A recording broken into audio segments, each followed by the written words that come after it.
Começa aqui mais um Comissão Executiva e um especial eleições legislativas que começa hoje e termina a 3 de junho. Pela Comissão Executiva vão passar economistas, empresários, politólogos, sociólogos e antropólogos, também professores e jovens políticos. Hoje reunimos os profissionais do direito para falar sobre a anunciada reforma da Justiça. O Presidente da República assumiu-se como o primeiro de todos os inconformados com o estado atual da Justiça portuguesa e apela a uma profunda e urgente reforma, uma reforma justa, eficaz, célere e credível. Será que as medidas da Troika vão promover a tão anunciada reforma estruturante da Justiça? É o tema que aqui vai estar em cima da mesa na próxima hora, com a análise de Luís Menezes, Presidente do Instituto de Gestão Financeira e Infraestruturas da Justiça, também António Martins, é Presidente da Associação Sindical dos Juízes Portugueses, José Miguel Júdice, advogado, e João Caiado Guerreiro, advogado. Muito obrigada, meus senhores. É um gosto tê-los neste Comissão Executiva e começo por si. Começo com uma citação do sociólogo António Barreto, que há dias numa entrevista disse que a Justiça está hoje pior do que há 20 anos. Qual é a sua opinião? Bem, não tenho essa opinião, mas considero que a Justiça tem, de facto, problemas improváveis de conseguir ultrapassar e penso que esta é conseguir ultrapassar.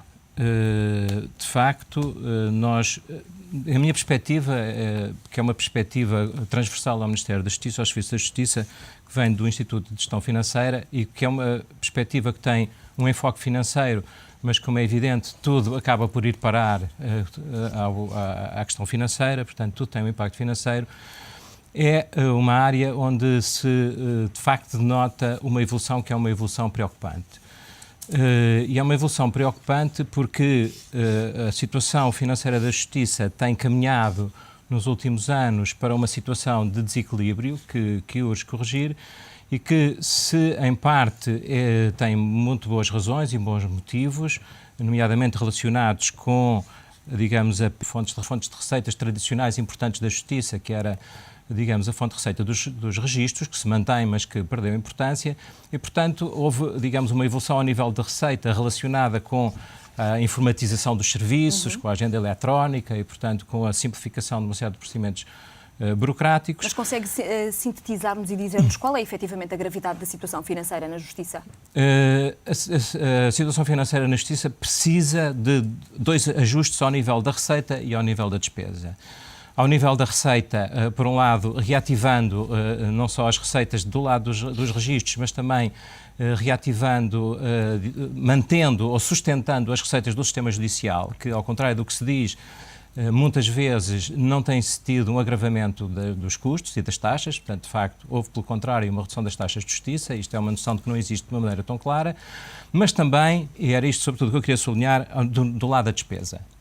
E do lado da despesa, a evolução da despesa da Justiça depende sobretudo da eficiência do sistema e é sobretudo na eficiência do sistema que é preciso trabalhar e a eficiência do sistema de justiça depende da reestruturação do sistema, reestruturação que neste momento está, quer dizer, não só está ao nosso alcance, como é um dos objetivos da reforma proposta da Justiça e até do acordo que celebramos com a Troika.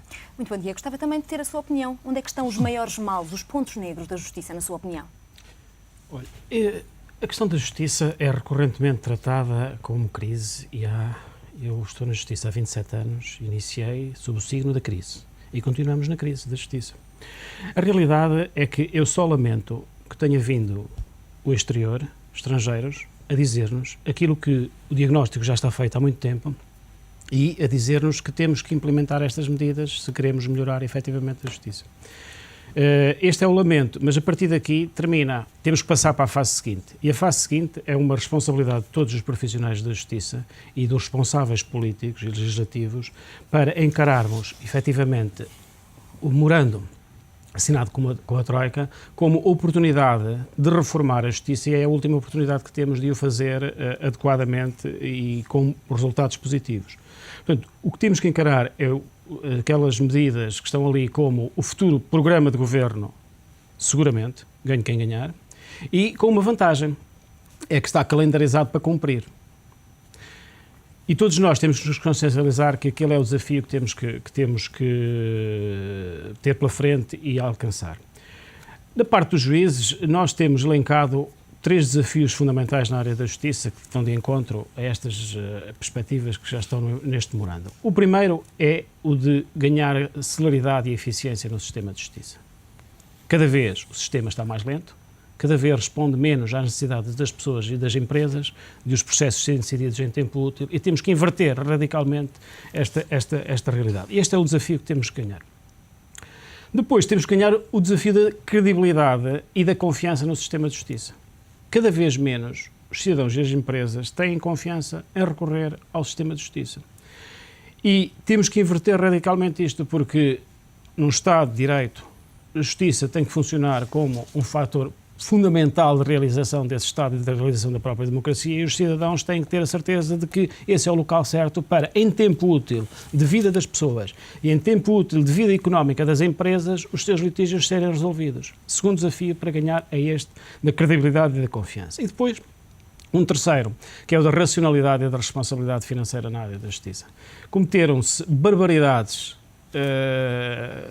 em termos de falta de racionalidade financeira, com muitas decisões que foram tomadas na área do imobiliário da justiça, que estamos a pagar uma fatura terrível por esse facto. Tem que se inverter radicalmente estas ideias de parcerias público-privadas e, portanto, de edifícios da justiça com pagamentos de renda a 15 e a 30 anos e que depois nos custam os olhos da cara e, ao final desse ano, continuamos sem imóvel e continuamos sem património.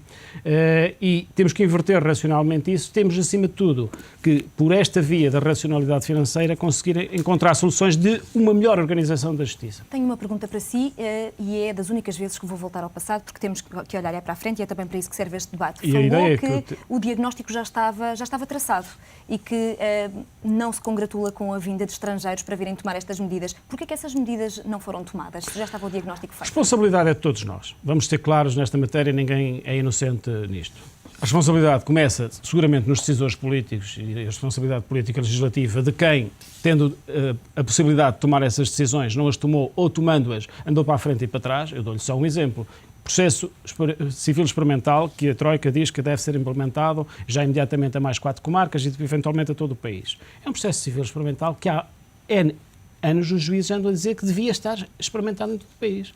E na realidade o Governo, por exemplo, este segundo Governo, inicialmente teve uma portaria para entrar em vigor alargando a mais 4 comarcas e suspendeu-a. Só recentemente é que essa portaria andou para a frente, ou seja, teve 1 ano e meio parada essa portaria. Isto é só para lhe dar um exemplo, mas a responsabilidade é de todos nós. Os próprios profissionais da justiça, juízes, magistrados do Ministério Público, advogados, todos nós temos que percepcionar que é uma oportunidade que não podemos perder e temos que nos envolver seriamente e ativamente na construção de soluções. Muito bom dia também. Concorda com esta visão de que, de facto, somos todos responsáveis pelo facto da Justiça ter cometido alguns erros ou andar um pouco mais atrasada ou não ser alvo da maior credibilidade por parte dos cidadãos e até das empresas? Eu não só concordo com isso, como concordo com muito mais coisas que foram ditas. Repare, em 2003, o Presidente da República, Dr. Jorge Sampaio, fez uma coisa que agora os jornalistas que não têm memória estão a dizer que é a primeira vez que está a ser feito. O Presidente da República chamou os responsáveis da Justiça. É verdade que é a primeira vez que é um almoço, que o Dr. Jorge Sampaio foi no jantar. Mas, de facto, em 2013, ele chamou por esta altura, talvez a seguir ao dia 15 de julho, e foi um momento decisivo. Evidentemente não posso falar do que se passou lá dentro, mas desde 2003 até 2011, nenhum Presidente da República fez isto.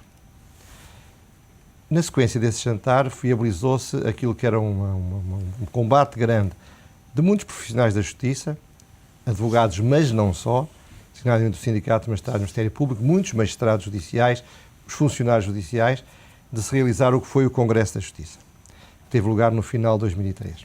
Se aquilo que consensualmente foi acordado entre todos os profissionais da Justiça que nós estiveram presentes, e foram muitas, centenas, com o apoio da Associação Sindical dos Magistrados Judiciais, do Sindicato de Magistrados do Ministério Público, da Ordem dos Advogados, do Sindicato dos Funcionários Judiciais, se aquilo que foi ali consensualizado tivesse sido implementado e desenvolvido,